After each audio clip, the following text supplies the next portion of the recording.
السلام علیکم ورحمۃ اللہ وبرکاتہ۔ یہ فقیر احمد سعید السیفی المعروف یارجان، شہر مدینہ، شہر طیبہ، شہر رسول، مدینہ المنورہ، زادہ اللہ شرف، اس میں سے مخاطب ہوں اور مکتوبات امام ربانی مظہر ثانی رحمۃ اللہ علیہ کی مکتوبات شریف کا درس یہاں پر بھی جاری ساری ہے، اور آپ دیکھتے رہیے ہمارا یوٹیوب چینل علوم و معارف، انشاءاللہ العزیز مکتوبات شریف کا سلسلہ جاری۔ امام ربانی صاحب ایک اور مثال فرما رہے ہیں، فرماتے ہیں آپ نے نحو کے علم کو دیکھا ہوگا، نحو و صرف جسے ہم علوم میں استعمال کرتے ہیں، علم النحو، علم النحو کو آپ نے سنا ہوگا، یہ اس کو ایجاد کرنے والے کا نام سیبوئے ہے، اور سیبوئے کے زمانے میں نحو بڑا مختصر ہوا کرتا تھا، صیغے ہوتے تھے 12 صیغے، ماضی مضارع، اسم فاعل، اسم مفعول، جہت، نفی، نہی، امر، اسم زمان، اسم مکان، اسم اعلیٰ، اسم تفضیل، یہ ہوتے تھے، اور کچھ 12 صیغے 14 صیغے ہوتے تھے، صیغہ فعل ماضی معلوم کا تھا، مضارع کا تھا، ماضی مجہول کا تھا، اسم فاعل کا تھا، اسم مفعول کا تھا، جہت کا تھا، نفی کا تھا، نہی کا تھا، یہ صیغے ہوتے تھے۔ تو جب یہ صیغے ہوتے تھے بس مختصر سا نحو تھا، پھر کیا ہوا، پھر ان کے ساتھ نظریے ملتے گئے، اور پھر آپ دیکھ رہے ہیں کہ آج کل ہمارے دور میں نحو کی کتنی ضخیم کتابیں بنی ہوئی، لیکن فضیلت جو ہے وہ آج بھی سیبوئے کو ہی ہے، کیونکہ نحو بنانے والا سیبوئے ہی ہے۔ میں اس میں سے کچھ تشریحات کر لیتا ہوں، میں ایک نیا کتاب بنا رہا ہوں، لیکن بنیاد جو رکھا ہے اسی کے لیے افضلیت ہے۔ تو اب کوئی یہ نہیں کر سکتا کہ بھائی یہ جو ہماری کتابیں ہیں، جو میں نے شرح جامی پڑھنا ہے، میں ہدایت النحو پڑھ رہا ہوں، میں کافیہ پڑھ رہا ہوں، یہ تو سیبوئے کے زمانے میں نہیں تھے، اور یہ جس نے بھی لکھے ہیں اس نے سیبوئے کے ساتھ اختلاف رکھا ہوا ہے، تو میں کہتا ہوں یہ اختلاف جائز ہے۔ کیونکہ جائز ہے کیونکہ اس میں سے افکار اور ہمارے نظریے ملتے جاتے اور یہ بڑھتے ہی جا رہے ہیں، اس میں سے آسانیاں ہو جاتی۔ تو اگر کوئی مرید مرتبہ الہام اور مرتبہ اجتہاد تک پہنچا تو وہ الہامی امور میں اپنے شیخ سے اختلاف رکھ سکتا ہے، پھر ان کو یہ ادب نہیں کہ وہ شیخ کے بارگاہ میں اس وقت خاموش رہے، پھر وہ اپنی الہام کو ان کے سامنے پیش کر لے اور بتائے کہ مجھے یہ الہام ہوا ہے۔ آپ فرماتے ہیں آپ نے کیا یہ حدیث شریف نہیں سنی؟ حضور نے فرمایا میری امت کی مثال بارش جیسی ہے، یہ معلوم نہیں کہ بارش کا پہلا حصہ بہتر ہے یا آخری والا حصہ بہتر ہے۔ کبھی یہ ہو سکتا ہے کہ بارش کے ابتدائی لمحات بڑے اچھے ہوتے ہیں، آخر میں وہ خراب ہوتے ہیں، لیکن کبھی یہ ہوتا ہے کہ شروع میں بڑی تیز بارش ہوتی ہے لیکن بعد میں جو ہے وہ بڑی نرم اور زمین کو سیراب کرنے والی بارش ہو جاتی ہے۔ تو ہو سکتا ہے کہ بعد میں آنے والے، آپ دیکھیں حضرت باقی باللہ رحمہ اللہ، آپ مرشد ہیں، اور حضرت امام ربانی مظہر ثانی رحمۃ اللہ علیہ مرید ہے، لیکن مرید کو رب نے کمال یہ عطا فرمایا کہ شیخ ان کا مرید، ان کا مرشد، آپ کا مرشد باقی باللہ رحمۃ اللہ علیہ فرماتے ہیں کہ شیخ احمد ایک ایسا سورج ہے کہ مجھ جیسے ہزاروں ستارے ان کی روشنی میں گم ہے۔ کیوں؟ رب کائنات نے مرید کو مرتبہ اور مقام عطا فرمایا، بلکہ آپ مبارک خود امام ربانی صاحب کی محفل میں ایسے بیٹھا کرتے ہوتے تھے جیسے مرید اپنی شیخ کی محفل میں بیٹھا۔ وہ شیخ ہیں، مرشد اپنی مرید کی صحبت میں محفل میں ایسے بیٹھ جاتا ہے جیسے کہ وہ مرید ہو اور یہ شیخ ہو۔ فلہٰذا یہ پتہ نہیں چلتا کہ کون کس سے افضل ہے، لیکن اگر وہ الہامی امور میں اختلاف کر لے تو جائز ہے۔ آپ فرماتے ہیں کہ میں نے آپ کو بتایا کہ شیخ کے بارگاہ میں عزت و تکریم کر لے، لیکن عزت و تکریم شیخ کے بارگاہ میں شیخ کو کیسے ہونا چاہیے؟ شیخ ہے کون؟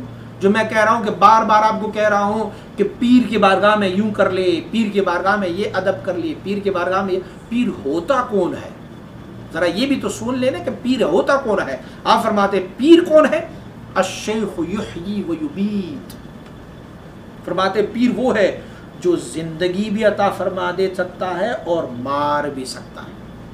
فرماتے آپ سوچو گے کہ احیاء و اماتت از لوازم مقام شیخیست، فرماتے زندگی اور موت دینا یہ مشیخیت اور پیری مریدی کے لوازم، پیر ہوگا تو ان کے پاس یہ 2 ہتھیار ہوں گے۔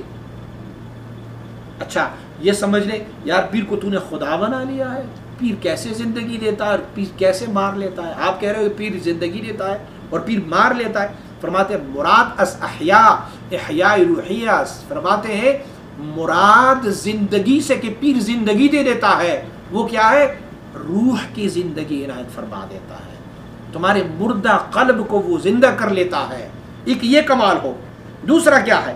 اور ہم چنین مراد از اماتت، اماتت کی روحی، اسی طرح مارنا تمہاری روحی مارنے کو کہتے ہیں۔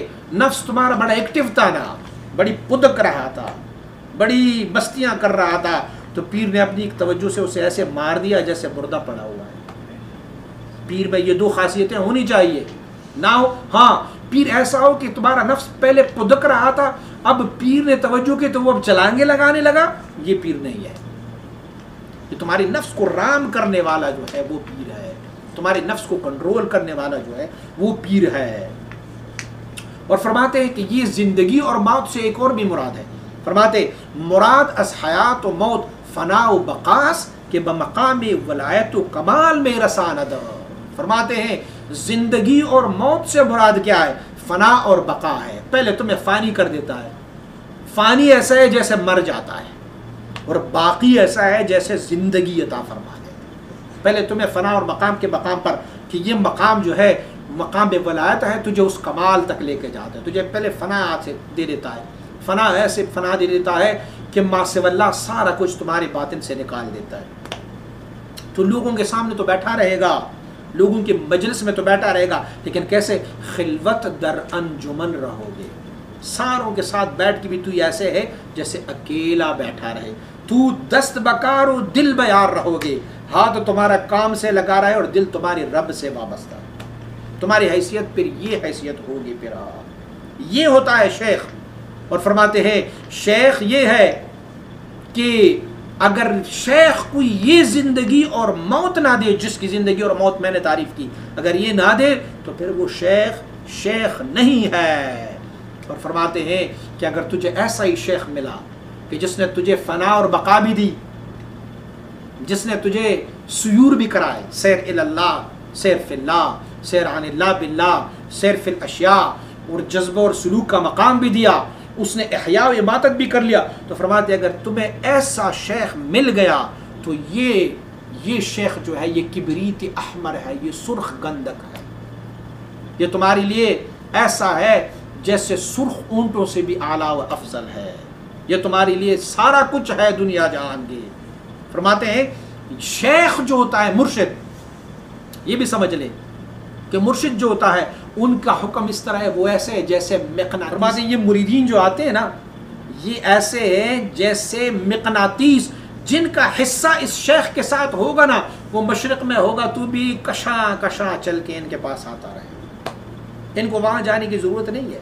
جن کا نصیبہ اس شیخ کے ساتھ ہوگا تو اس شیخ کی بارگاہ میں وہ خود چل کے آئے گا، کیونکہ مقناطیس ہر چیز جو لوہے کے بنی ہوتی ہے ان کو کھچ کے اپنی طرف کھینچ لیتا ہے۔ فرماتے یہ شیخ جو ہے یہ ایسا ایک مقناطیس ہوگا جس کی مناسبت اس شیخ کے ساتھ ہوگا، وہ جیسے خس و خاشاک ان کے پیچھے دوڑتے چلے آتے رہیں گے۔ پھر فرماتے خوارق اور کرامات جو ہے وہ مریدوں کو اپنی طرف راغب کرنے کے لیے نہیں ہوتے، بڑے کرامات دکھائیں گے، بڑے خوارق دکھائیں گے، لیکن نصیبہ نہ ہو تو ان کے ساتھ دیوار سے دیوار لگا ہوا رہائشی ہوگا، ہمسائے ہوگا، لیکن ہمسایہ جو ہے ان سے مرید نہیں ہوگا، ہزاروں بھی، کیونکہ نسبت نہیں ہوگی ان کی، وہ آپس میں کوئی مناسبت ہی نہیں ہوں گے، بلکہ مرید جو ہے وہ آتے ہیں نسبتی معنوی کی طرح، باطنی نسبت رکھتے ہیں۔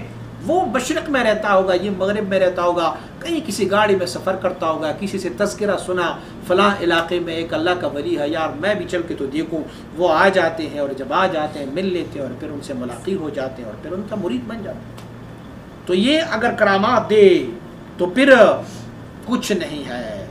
اور وہ آن کی بین بزرگواران مناسبت نہ دھرت بس دولت کمالات ایشان محروم است، اور جو ان کے ساتھ نسبت نہیں رکھتے، مناسبت نہیں رکھتے، وہ ان کے کمالات سے محروم رہتے ہیں۔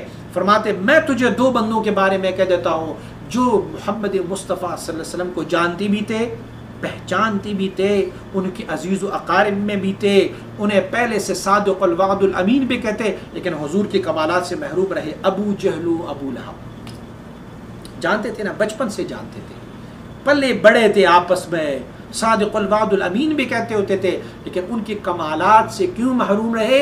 کیونکہ مناسبت نہیں تھی، مناسبت نہیں تھی. دوسری بات کیوں؟ اسی لیے کہ وہ ان کو محمد الرسول اللہ نہیں سمجھ رہے تھے، ان کے بارگاہ میں آداب بجا نہ لاتے. یہ آخری فقرہ آپ کا نہایت ہی زبردست ہے. کیا فرماتے؟ ان دونوں کو فائدہ کیوں نہیں ہوا؟ فرماتے اسی لیے فائدہ نہیں ہوا کہ وہ انہیں محمد الرسول اللہ نہیں سمجھ رہے تھے. وہ کہتے ہوتے یہ محمد عبداللہ کا یتیم ہے اور ابو طالب نے پالا ہوا ہے بس. اگر وہ اس نظریے سے دیکھتے کہ یہ محمد الرسول اللہ ہے تو پھر وہ بھی مسلمان ہوتے، وہ بھی صحابی ہوتے، لیکن ان کا نظریہ نہیں تھا. فلہذا یہ آداب ہے کہ جو مشائخ کے بارگاہ میں، یہ تو محض امام ربانی مجدد ثانی رحمۃ اللہ تعالیٰ نے ایک مکتوب شریف مکتوب 252 میں لکھی ہوئی ہے. اگر مزید آداب دیکھنے ہیں تو الانوار القدسیہ اسے پڑھا جائے کہ آپ مبارک نے حضرت امام عبد الوہاب شعرانی رحمۃ اللہ تعالیٰ نے جو کتاب لکھی ہوئی ہے وہ تو سبحان اللہ کیا کتاب لکھی ہے انہوں نے آداب مریدین کے بارے میں. تو اگر ایک بندہ آداب بجا نہیں لاتا اپنے شیخ کی بارگاہ میں تو وہ ان شیخ کے کمالات سے محروم رہتے ہیں. اللہ کریم ہمیں حضور سید عالم صلی اللہ علیہ وسلم اور اللہ کی محبوب بندوں کے ساتھ ادب سے پیش آنے کی توفیق عطا فرمائے. السلام علیکم ورحمۃ اللہ.